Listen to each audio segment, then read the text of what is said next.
Helloအားလုံးပဲမင်္ဂလာပါကျွန်တော်နာမည်ကတော့ Alpha Nomad ဖြစ်ပါတယ်ဒီနေ့ဗီဒီယိုမှာတော့ကျွန်တော်တို့ Survival Series လေးအသစ်တစ်ခုကိုစမယ်ပေါ့နော်အဲ့ဒီ Survival Series ရဲ့နာမည်ကိုကျွန်တော်ရဲ့နာမည်ဖြစ်တဲ့ Alpha Nomad ဆိုပြီးတော့ပဲရိုးရှင်းမပေးလိုက်တယ်ပေါ့နော် Okay Survival Series အသစ်တစ်ခုစမယ်ဆိုတော့ကျွန်တော်တို့အရင်ဆုံးတပ်ပင်ခေါ်အောင်ဒါကတော့ Minecraft ရဲ့ထုံးစံပေါ့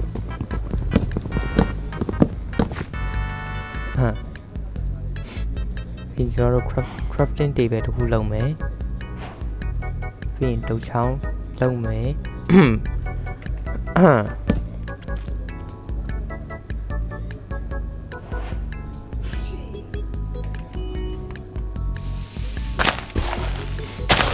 ဒီဆိုဒီဆုံးကျွန်တော်ကြောက်တုံးရင်တူရမယ်ပေါ့နော်အပြီးကြတော့မှကျွန်တော်တို့ကြောက်တုံးတူပြီးတော့မှ stone pickaxe ရယ် stone axe ရယ်လုပ်ပြီးတော့ကျွန်တော်တို့တိုးလိုက်ရှာမယ်ပြီးရင်ရွာလိုက်ရှာမှာဖြစ်ပါတယ်နောက်ပြီးတော့ကျွန်တော်ဒီမှာ mod တစ်ခုထည့်ထားရပေါ့နော်အဲ့ဒီ mod ကတော့ကျွန်တော်ဒီကYT weapon master ဆိုတဲ့ mod ပေါ့နော်အဲ့ဒီ mod ကဘယ်လိုလဲဆိုတော့ကျွန်တော်ဒီမှာကျွန်တော်အောက်ကပစ္စည်းထားတဲ့နေရာမှာကျွန်တော်တို့ဒီမှာဥပမာဆို၄နေရာကိုကျွန်တော်ရွှေ့လိုက်မယ်ဆိုရင်အဲ့မှာ S ကကျွန်တော်တို့ရဲ့ခါမှာအဲ့လိုမျိုးပေါ့နော်တော့ပေါ်နေဒါကတော့ multiplayer war ထဲမှာဆိုရင်တော့တော်တော်မိုက်တဲ့ mod လေးပေါ့နော်ဒါပေမဲ့ single player ဆော့မယ်ဆိုရင်တော့ကိုကဒီလိုကြီးမှာပဲတပ်ပါစံနဲ့ကြီးမှာပဲမြင်ရမှာ Okay ဆိုတော့အရှိမတိုး3កောင်လားဘယ်နှកောင်လဲတော့မသိဘူးတွေ့တယ်ဒါပေမဲ့တိုး3កောင်ဒါပေမဲ့အမတိုး4កောင်ဒါပေမဲ့အဲ့ရလုပ်ဖို့တော့အဆင်မပြေဘာလို့လဲဆိုတော့အမဲ2កောင်အဖြူ2កောင်ဖြစ်နေဆိုတော့နောက်တဲ့အဖြူ2កောင်ထပ်ပြီးတော့ရှာရမယ်ဟေးဆိုတော့အရှိမတိုး4កောင်ထပ်တွေ့တယ်ဒီကတော့အဲ့ရလုပ်ဖို့အဆင်ပြေသွားပြီပေါ့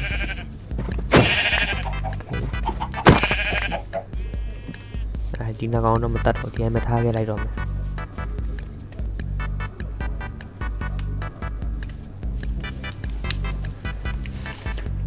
Okay ဆိုတော့ကျွန်တော်ခုလောစေတော့မြေရဲ့ပေးနာမှာခဏနေရပေါ့နော်အဲ့တော့ကျွန်တော်ရေဆုံးရွာရှာလိုက်မယ်ရွာရှာလို့ပြီးမှကျွန်တော်ပြန်တွေ့မယ် Okay ဆိုတော့ကျွန်တော်ဒီမှာရွာတရွာလာတွေ့တယ်ပေါ့နော်ဒါပေမဲ့ဒီရွာကတိတ်ပြီးနေလို့ကောင်းတဲ့နေရာမှာတော့မပါဘူးဆိုတော့ကျွန်တော်နောက်ထပ်တစ်ရွာသွားရှာမယ်မရှာခင်မှာကျွန်တော်တို့ဒီရွာမှာရှိတဲ့ကျွန်တော် chest တွေကိုလိုက်ဖွင့်မယ်ပြီးဒီ villager စီကနေပြီးတော့ကျွန်တော်တို့တပ်ပါစီ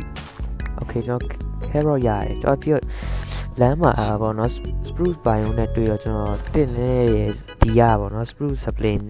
နည်းနည်းပေါ့ယူလာခဲ့ကျွန်တော်အဲ့ဒါ spruce တက်တာအိမ်ဆောင်အရင်လာတယ်ဆိုတော့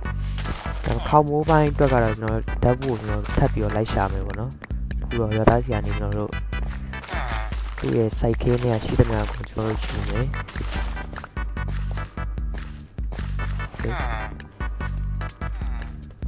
ဒီဘဲတွေကိုလည်းကျွန်တော်တို့အကုန်ယူသွားမယ်ပေါ့နော်အဲ့နဲ့အကေကျွန်တော်အတန်နဲ့ပေါ့နော်တိုးနေတာပဲဖြစ်နေအားလုံးပဲတီးခံပေးကြပါကျွန်တော်ပြောချင်တယ်ပေါ့နော်ကျွန်တော်မိုက်မိုးရပြီမိုက်ဝယ်ပြီးတော့အတန်ပို့ပြီးတော့အဆင်ပြေသွားမှာဒီကျွန်တော်ဒီ terracotta နည်းနည်းယူသွားမယ်ဒီဂျာလေးတွေကနောက်ပိုင်းက decoration ဘိုင်းမှာဒီရန်တော့ဝင်နေပေါ့နော်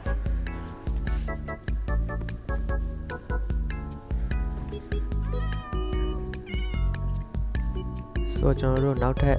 ရွာတွေတော့ကျွန်တော်ထပ်ရှာမယ်ပေါ့နော်ဒီရွာတိတ်အဆင်မပြေဘူးဆိုတော့ကျွန်တော်တို့နောက်ရွာရှာတဲ့ချိန်ကျရင်ပြန်တွေ့မယ်ဆိုတော့ကျွန်တော်ရွာထွက်လာတော့ဒီမှာပေါ့နော် ruin ပေါ်တဲ့အပြတ်တစ်ခုကိုကျွန်တော်တွေ့တယ်ဆိုတော့စီကောင်းတာလေးဗာလေးများရှိမလားကျွန်တော်အရင်ဆုံးသွားရှာကြည့်မယ်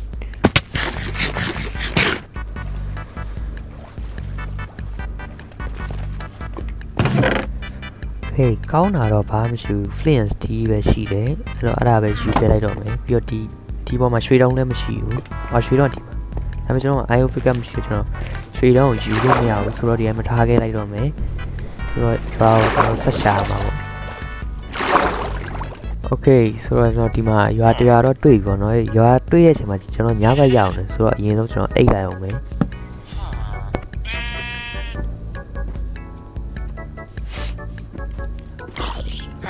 ဆိုခုနဆုံးပြီးပြေးလိုက်ပါမှာဒီရွာလေးကတော့အရန်တော့မကြီးဘူးပေါ့နော်နည်းနည်းသေးတယ်ဒါပေမဲ့မြေလို့တော့အဆင်ပြေတယ်မြေပြန်းဖြစ်တဲ့အတွက်ကြောင့်ကျွန်တော်တို့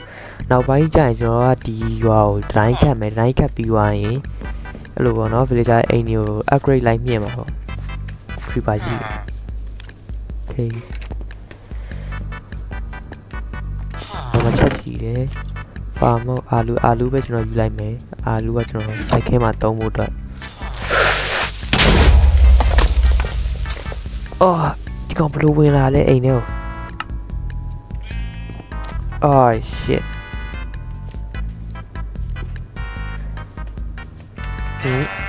Creeper တွေရတယ်ဘလို့တော့နေဘက်ကြီးမှာစပွန်းနေကြတယ်မသိ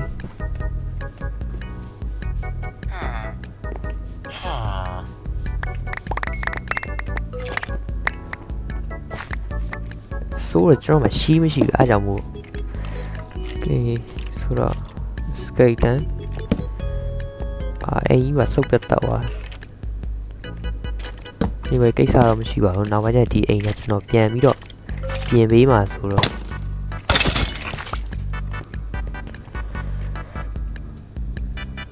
တော့ဆေတော့အိမ်ကိုကာဖို့ဘာမှမရှိဘူးဒီတိုင်းလေးပဲခဏထားခဲ့လိုက်မယ်တော်သေးတယ် respawn white ဆက်တာလို့မဆိုင်ကျွန်တော်တို့စspawn တဲ့နေရာကျွန်တော်တို့ပြန်ပြီးတော့စရမှာပေါ့နော်ကန်ကောင်းသွားတော့ဒီဆိုကျွန်တော်ဒီရွာမှာနေမယ်ဆိုရွာသားတွေရဲ့နားမှာတော့နေလို့ကျွန်တော်အဆင်မပြေဘူးခုနကလိုမျိုး creeper တွေပါပေါက်လာဆိုရင်ရွာတွေပျက်စီးနိုင်တယ်ဆိုတော့ရွာသားတွေနဲ့နည်းနည်းဝေးတယ်ဒီနားလေးမစိုးဒီနားလေးနည်းနည်းကွင်းမြင်ဖြစ်တယ်ဆိုတော့ဒီနားမှာကျွန်တော်တို့အရင် crafting table ပြီးတော့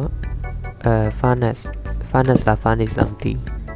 အချလိုက်မယ်ပြီးတော့ပတ်လုံးချမယ်ဟေးကျိုးစရာမှာခန့်ဖိုင်ဖြုတ်လိုက်တော့ရလာတဲ့ချာခိုးရယ်ဒီမှာအသားကြီးกินလိုက်မယ်ပြီးကျွန်တော်တို့ရတဲ့နည်းနည်းပတ်ခုတ်ဖို့လို spruce ကဘာလို့မတုံးလဲဆိုတော့အိမ်ဆောက်တဲ့နေရာမှာတုံးဖို့ပေါ့နော်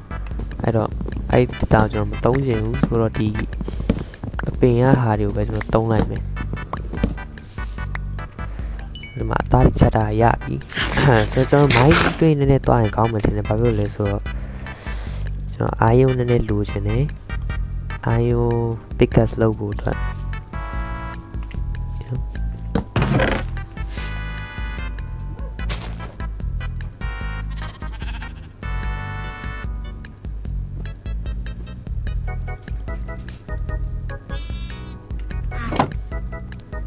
ကျွန်တော် respawn white ဆက်ခဲ့မယ်တီဝိုင်းမပြန် spawn အောင်လို့ဒီမှာခိုးတွေတွေ့ပြီခိုးတွေ့ပြီဆိုတော့ဒီတော့ပစ္စည်းရေကုန်ထားခဲ့တယ်တသားယူအောင်မိပါပြန်တောက်လာအောင်တသား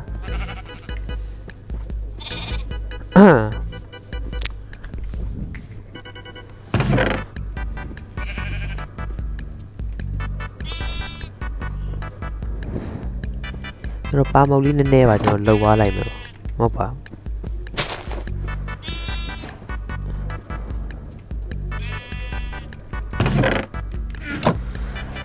ဟေးဆိုတော့ကျွန်တော်ခုနမီးသွေးကျွန်တော်ပြန်တူးမယ်မတူးခင်မှာကျွန်တော် torch လေးလုပ်မယ်ပေါ့နော်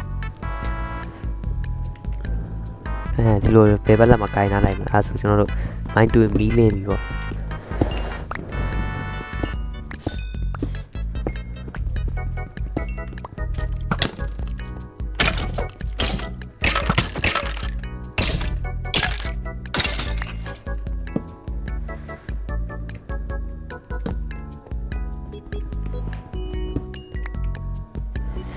ခိုးတွေကကျွန်တော်တို့အရန်လူတယ်ပေါ့နော်ဘာဖြစ်လို့လဲဆိုတော့ကျွန်တော်တို့အစားတောက်တွေချက်ရမယ်မီးတုပ်တွေလုပ်ရမယ်အဲ့အတွက်တော်တော်လေးကိုသုံးဝင်နေအဲ့တော့ရှားသလောက်ကျွန်တော်တူးမှာပေါ့โอเคဆိုကျွန်တော်ဒီမှာ iron လာတွေ့ပြီပေါ့နော် iron ကကူနက်နက်ဆင်းတော့မတွေ့ဘဲနဲ့ဒီကူအပြင်မှာပဲလာတွေ့နေโอเคဆိုတော့ iron ကိုကျွန်တော်တို့အနည်းဆုံး1 2 3 4 5 6 အာယုခုနတုံးဆိုကျွန်တော်အာယုဆော့တစ်ချောင်းရယ်ရှီးရယ်ကျွန်တော်တို့အာယု pickaxe ရလုပ်လို့ရပြီပေါ့နော်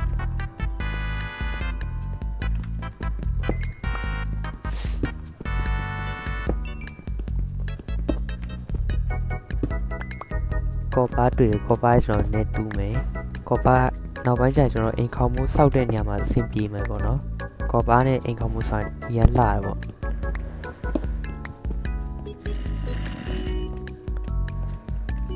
ရှိလို့အော်ဒီမှာအာယုန်နေရှိသေးတယ်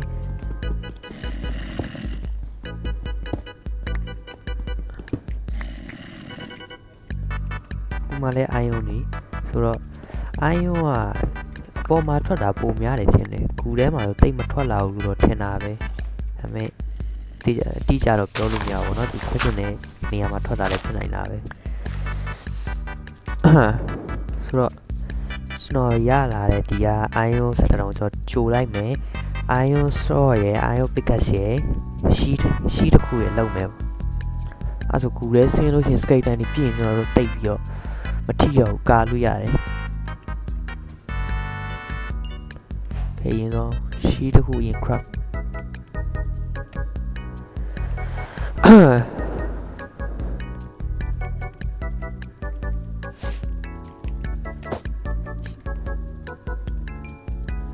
ဖေးပြီးရင် iron saw က still လို့ပဲထင်တယ်ဟုတ်ပါ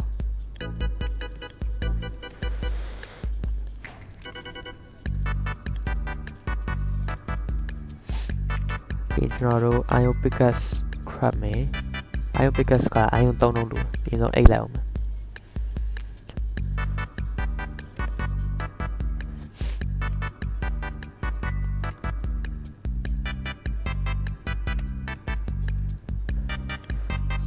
iron pickaxe ရပြီဆိုတော့ကျွန်တော်တို့ဒီ stone pickaxe ကိုဆက်စဲပဲထည့်ပြီးတင်ထားလိုက်တော့မယ်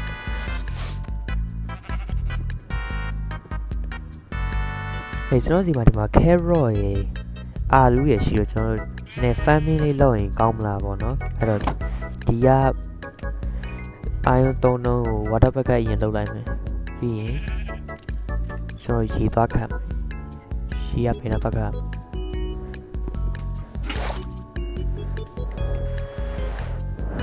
ဆိုတော့ကျွန်တော်ဒီမှာရေတော့ရလာပြီပေါ့နော်ဒါပေမဲ့ရေကတပုံးနဲ့ဖြစ်နေတယ်ကျွန်တော် infinity water လုပ်ချင်တယ်ဆိုတော့ရွာထဲမှာရေတွင်းရှိတာမလို့သွားကြည့်လိုက်အောင်မယ်ဟောဒီဝေးသွားကြတော့မဟုတ်ဒီမှာလဲကွင်းရှိတာပဲရွာတွေကလဲကွင်းမှာကျွန်တော်ရေယူလို့ရတယ်ကျွန်တော်မေ့ပါဟေးဆိုတော့ကျွန်တော်ဒီမှာ infinity water ရပြီပေါ့အဲ့လိုတိုက်တော့ခက်မကုန်တော့ဘူး farming လုပ်မယ်ဆိုတော့ farming ကိုကျွန်တော်ဘယ်နေရာမှာလုပ်ရင်ကောင်းမလဲဆိုတော့နည်းနည်းရေရှင်းတဲ့နေရာလေးပေါ့ဒီနေရာမှာကျွန်တော်လုပ်ရင်ရမယ်ထင်တယ်โอเคဆိုတော့ကျွန်တော်ဒီမှာရေတစ်ခွက်ချမယ်ပြီးလို့ရှိရင်ကျွန်တော်တို့ဟိုဟာပေါ့ဘယ်လိုခေါ်လဲတော့မသိတော့မေ့ပါဘူး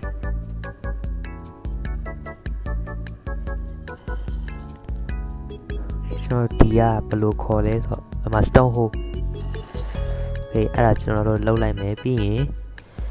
ခုနနေရာကိုပြန်သွားမယ်ပြီးရင်1 2 3 4 1 2 3 4 1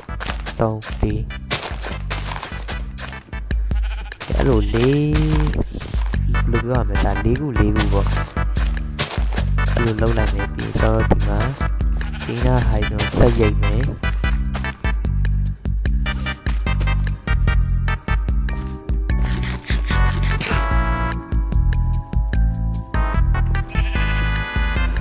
ဟေးဆိုတော့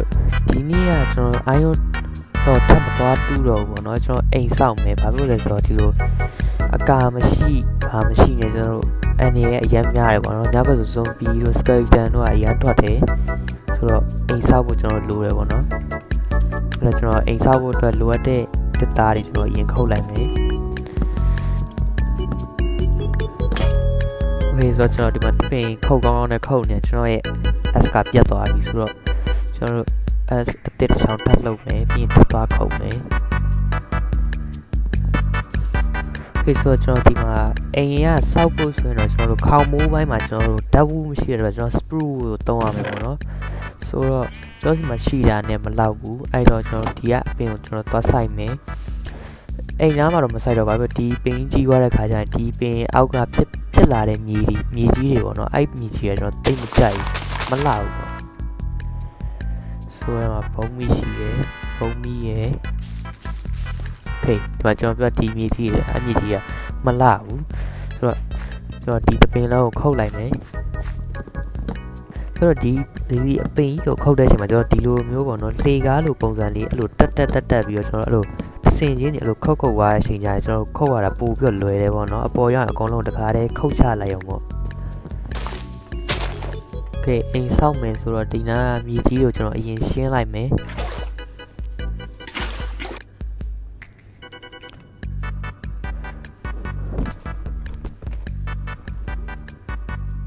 โอเคဆိုတော့ကျွန်တော်အိမ်ပြန်ဆောက်မယ်အိမ်ပြန်ဆောက်မယ်တော့ကျွန်တော်အိမ်ဆောက်မယ်ပေါ့နော်အိမ်ဆောက်ဖို့အတွက်ပစ္စည်းတွေလည်းရပြီဆိုတော့ခဏနေကျွန်တော်ဒါလေးရင်လောက်လိုက်အောင်မယ်ရဒါဆိုမီးလင်းသွားပြီအိမ်ဆောက်မယ်အိမ်ကဘလိုပုံစံဆောက်ရင်ကောင်းလဲကျွန်တော်နည်းနည်းသေးတဲ့ပုံစံလေးပဲကျွန်တော်ဆောက်လိုက်မယ်ပေါ့နော်အိမ်ကနောက်ပိုင်းကျမှအိမ်အောင်တဖြည်းဖြည်းနဲ့ကျွန်တော် upgrade မြင့်သွားမယ်ဆိုတော့အခုတော့ဆိုတော့နည်းနည်းသေးလေးပဲကျွန်တော်ရင်ဆောက်လိုက်မယ်လဲမှာ3ဘလော့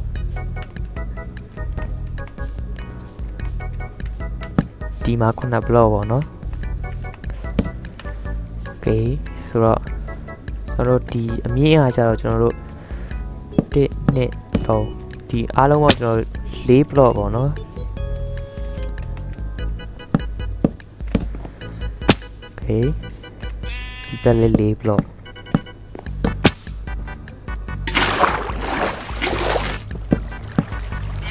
4 block စီကညီလားမသိဘူးညီနေတယ်ဟေးဆိုတော့ဒီရာကိုကျွန်တော်တို့ဒီအဖြူလေးတောင်းရင်ကောင်းမယ်အဖြူလေးနဲ့ဆိုလှမလားမသိအဖြူနဲ့ကြောင့်ဒီအိမ်သေးလေးနဲ့ကြောင့်အဖြူနဲ့ကြောင့်တိတ်မလိုက်ဘူးပေါ့နော်ဆိုတော့ကျွန်တော်တို့အဖြူကိုရတော့ကျွန်တော်ဒီဘယ်လိုပြောရမလဲကျန်းကင်းပေါ့ကျန်းကင်းနေရာကျွန်တော်တုံးလိုက်မယ်ဒီကျန်းကင်းနေရာဟုတ်ဟေးဆိုတော့ရှာပဲတစ်ချောင်းလောက်လိုက်မယ်မြေကြီးတူဖို့အတွက်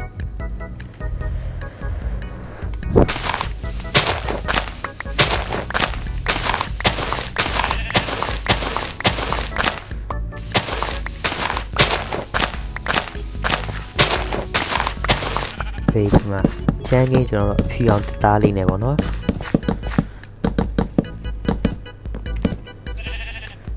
ဘေးကောက်ကြောင့်ကျွန်တော်ဒီ spruce ပဲကျွန်တော်တုံးလိုက်မယ်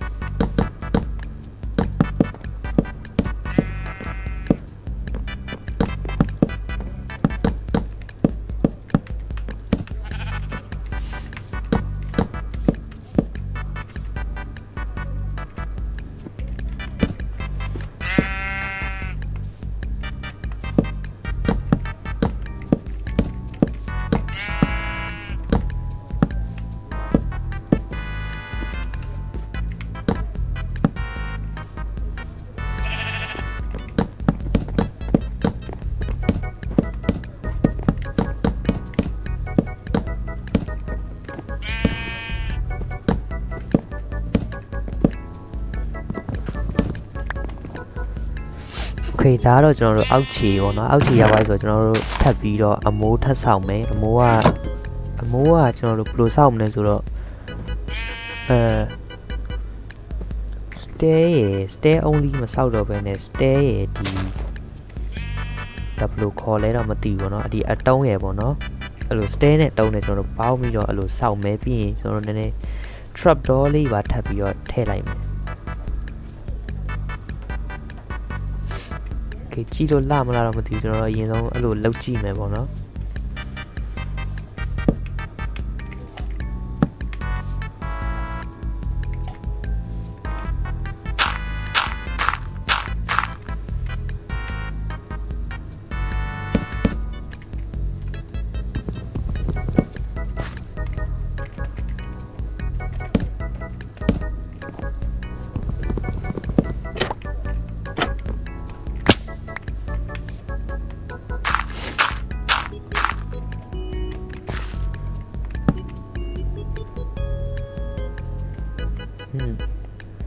ဟေးဆိုးတော့မဆိုးဘူးပေါ့နော်ဒီလိုလေးကအဆင်ပြေတယ်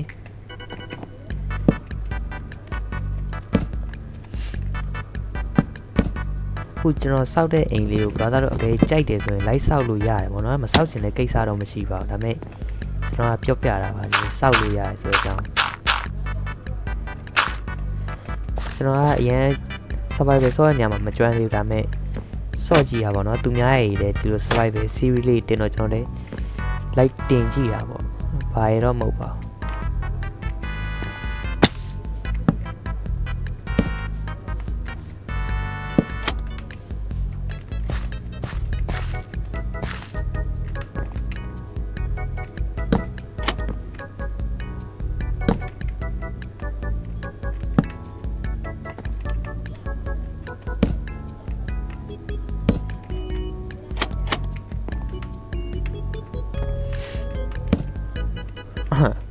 ခေဆိုကျွန်တော်ဒီလိုပုံစံလေးရသွားပြီဆိုတော့ကျွန်တော်ဒီပေါ်မှာကျတော့ဒီလိုထပ်ထည့်လိုက်မယ်ဒီလို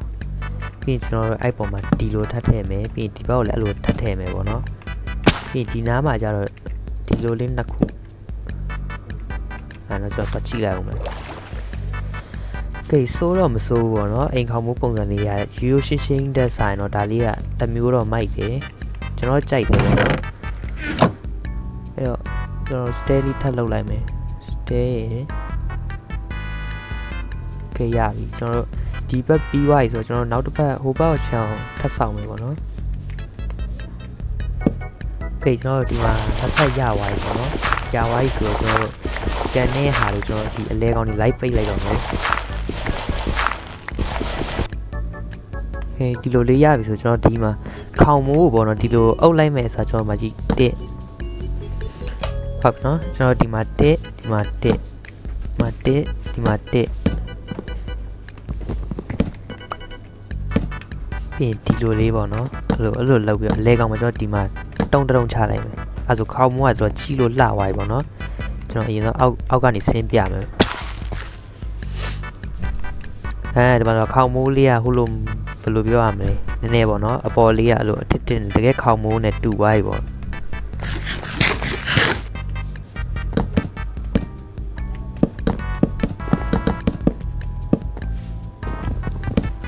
ခေတ်ဆိုကျွန်တော်အိမ်လေးကပြီးတော့ပြီးသွားပြီဒါပေမဲ့တစ်ခုလိုနေတယ်အဲ့ဒါဘာလဲဆိုကျွန်တော်မီးခိုးတိုင်လိုနေရပေါ့နော်မီးခိုးခေါင်းနိုင်လုပ်ဖို့အတွက်ကြောင့်ကျွန်တော်ဒီမှာ camp fire တစ်ခုလိုမယ်camp fire ခေပေါ့နော်ဒီမှာကျွန်တော် camp fire တစ်ခုပြီးရင်ကျွန်တော်ဒီမှာ trap door ၄ခုရယ်ကျွန်တော် stone မရှိဘူးဆိုကျွန်တော်တို့မိုင်းခဏတူးမယ်ပေါ့နော်ဘာဖြစ်လို့ကျွန်တော်တို့မီးကိုခေါင်းနိုင်လုပ်ဖို့လဲကျွန်တော် stone လိုတယ် decoration အတွက်သုံးလို့ရမယ်နည်းနည်းကြောက်တုံးပေါ့နော်ဒီမှာတွေ့ပြီဒါနဲ့လိုမယ်ကျွန်တော်ဆိုရပြီနည်းနည်းပိုယူသွားလိုက်မယ်မလောက်သေးဘူးဆိုတော့မီးကိုခေါင်းနိုင်လုပ်ဖို့အဆင်သစ်ဖြစ်သွားပြီအဆင်သစ်မဖြစ်သေးဘူးကျွန်တော်ဒီကြောက်တုံးကျွန်တော်အရင်ပြန်ကြိုလိုက်မယ်တစ်ခါ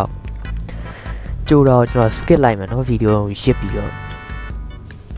ခုလောက်ဆိုကြိုတာရလောက်ပြီလို့တော့ထင်တယ်ဟာနှစ်တုံးပဲရသေးရလားကျွန်တော်ဒီလောက်နဲ့ဆိုတော့ကျွန်တော်တို့အရင်ဆုံး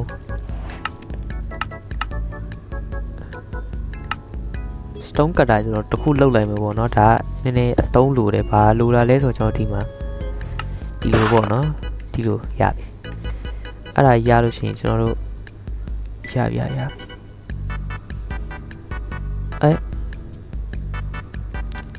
အဲ့လိုကြောင့် cover ဆိုကနေပြန်လိုသွားပြန်ပြီslat နဲ့ပဲလုံးလိုက်ရင်ကောင်းမလားမသိဘူး slat မို့ဒီမှာ pressure plate ပေါ့နော် pressure plate ရပြီအဲ့ဆိုကျွန်တော်တို့မီးကိုခေါင်းနိုင်လုပ်လို့ရတယ်โอเคကျွန်တော်ဒီဘက်မှာလုပ်မယ်ဆိုတော့ကျွန်တော်ဒီမှာမီးကြီးနည်းနည်းနဲ့သူအပေါ်တက်မယ်ပြီးရင်ဒီနားလောက်ဆိုအဆင်ပြေမယ်ဒီနားလောက်မှာလုပ်အဲ့တော့ကျွန်တော်ဒါလေးကိုအရင်ဖြတ်လိုက်မယ်ကျွန်တော်ဖြတ်ပြီးမှနေလို့ပေါ့ဒီမှာနှစ်တုံးဒါတစ်တုံးဒီမှာနှစ်တုံးရယ်ပြီးရင်ဒီမှာဒီကတစ်တုံးဒီမှာတစ်တုံး ပြီးရင်ကျွန်တော်တို့အပေါ်ပြန်တက်မယ်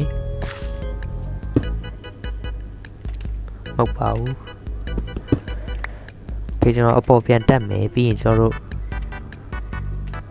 ခံfire ထည့်ရမှာခံfire ထည့်ရနည်းနည်းတော့ဟိုဖြစ်တယ်ခတ်တယ်ပေါ့ဘာလို့သူ့ပေါ်သွားရင်ကျွန်တော်ပူတယ်ဆိုတော့ဒီလိုโอเคပြီးတော့ဒီမှာဒီလိုပူရအေးချပြီပြီးတော့ဒီပေါ်မှာခံfireအပေါ်မှာကျွန်တော်ဒီရပါတော့ wall တစ်ခုတင်လိုက်မယ်တင်ပြီးတော့အဲ့ဒီ wall မှာကျွန်တော်ဒီ pressure plate ကိုတင်လိုက်မယ်ပြီးတော့ဒီဟာလေးကိုကျွန်တော်ဒီလိုပိတ်လိုက်မယ်ပြီးရင်ဒါဆိုတော့ပြီးသွားပြီပေါ့နော်ကျွန်တော်ရဲ့အိမ်ကအထဲ decoration ပိုင်းကတော့အထဲထဲမှာကြံသေးတယ်အပြင်ပိုင်းနေတာတော့ကျွန်တော်ပြီးသွားပြီပေါ့โอเคရမ်းရှည်သွားလားမသိဘူးမျိုးခေါင်းနိုင်မရှည်တော့ပါဘူးเนาะဒီတိုင်းမှာကောင်းပါဘူးโอเคဆိုတော့ကျွန်တော်ရဲ့အိမ်လေးရသွားပြီပေါ့နော်အိမ်ကရမ်းတော့မကြီးဘူးရမ်းလည်းမသေးဘူးနေတော့ပဲဒီမှာမီးကိုခေါင်းနိုင်လေးနဲ့ပေါ့နော်โอเคဆိုတော့ကျွန်တော်ပစ္စည်းတွေကိုကျွန်တော်အထဲရွှေ့လိုက်တော့မယ်ဒီပစ္စည်းတွေကိုပြီးရင်ကျွန်တော်တို့စမ်းမရှိဘူးကျွန်တော်စီမှာတဲသွားတူပါအောင်မယ်โอเคဆိုတော့ကျွန်တော်အပေါ်ရောက်ပြီဆိုတော့ကျွန်တော်တဲသွားကြိုမယ်တဲသွားကြိုနည်းနည်းကြာမယ်တင်ကျွန်တော်ဗီဒီယိုကျွန်တော်ဖြတ်လိုက်မယ်ပေါ့နော်တဲကြိုပြီးတဲ့အချိန်ကျကျွန်တော်ပြန်တွေ့မယ်โอเคဆိုတော့ဒီမှာကျွန်တော်တဲကြိုတာကျွန်တော်ပြီးသွားပြီဆိုတော့ကျွန်တော်ဒီမှာ glass လုံးမယ် glass ကကျွန်တော်တို့အတုံးလိုက်မတုံးပါတော့ဒီလိုအပြားလေးကျွန်တော်တုံးပါကျွန်တော်ညရောက်နေအရင်အိတ်လိုက်အောင်မယ်ဆိုတော့ကျွန်တော်ဘယ်လိုလုပ်မလဲဆိုတော့ကျွန်တော်ဒီလိုအရင်ချမယ်အကုန်လုံးပေါ့နော်ဒီလို stair ကိုဖြောင်းမြန်အလိုလှုပ်လိုမျိုးကျွန်တော်ချလိုက်မယ်ပြီးလို့ရှိရင်ကျွန်တော်တို့အဲ့မှာကျွန်တော်ဒီမှာ glass လေးလိုက်တက်မယ်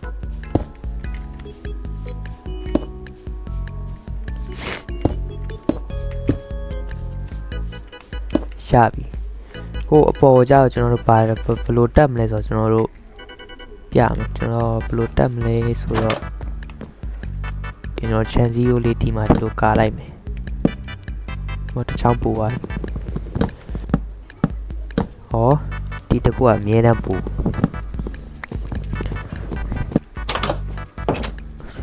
ကျွန်တော်အောက်ထုတ်ဝစ်လိုက်မယ်အောက်ထုတ်ကအယောင်ဆိုးလို့ရတာမလို့เนาะကျွန်တော်ဒီမှာပန်းလေးရှိတယ်အဝါတော့မကြကျွန်တော်အပြာပူကြိုက်တယ်ဆိုတော့အပြာနဲ့လောက်ကြည့်မယ်ရှာလားမသိဘူးโอเคဆိုရတယ်ဆောင်းလိုက်မယ်ခေါင်းအပြာအောင်လေးပြသွားပြီပေါ့မိုက်တယ်အောက်ထုတ်ကဒီဆိုတော့ကျွန်တော်တို့ခုနကစိုက်ထားတဲ့ဟာတွေကျွန်တော်တို့မကြီးသေးဘူးအဲ့တော့အကြီးအောင်ကြီးနေပြီဒီမှာအာလူတွေဆိုကျွန်တော်ကြီးနေပြီ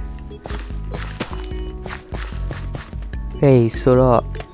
အားလုံးပဲကြည့်ရှုပေးရတော့ကျေးဇူးတင်ပါတယ်ကျွန်တော်က YouTube ကိုအခုမှစလုပ်တဲ့ YouTuber တစ်တယောက်ပေါ့နော်ဆိုတော့ကျွန်တော် channel လေးကို subscribe လုပ်ပြီးတော့ကျွန်တော်အဲ့ subscribe ပေးတာခေါင်းလောင်းလေးကိုနှိပ်ခဲ့ပေါ့နော်ဒါဆို brother တို့အနေနဲ့ video အသစ်တွေတင်လို့ရှိရင်အဲ့ဒီ notice ကြတယ်ပေါ့နော် brother တို့ဖုန်းမှာဆိုတော့အားလုံးပဲ bye bye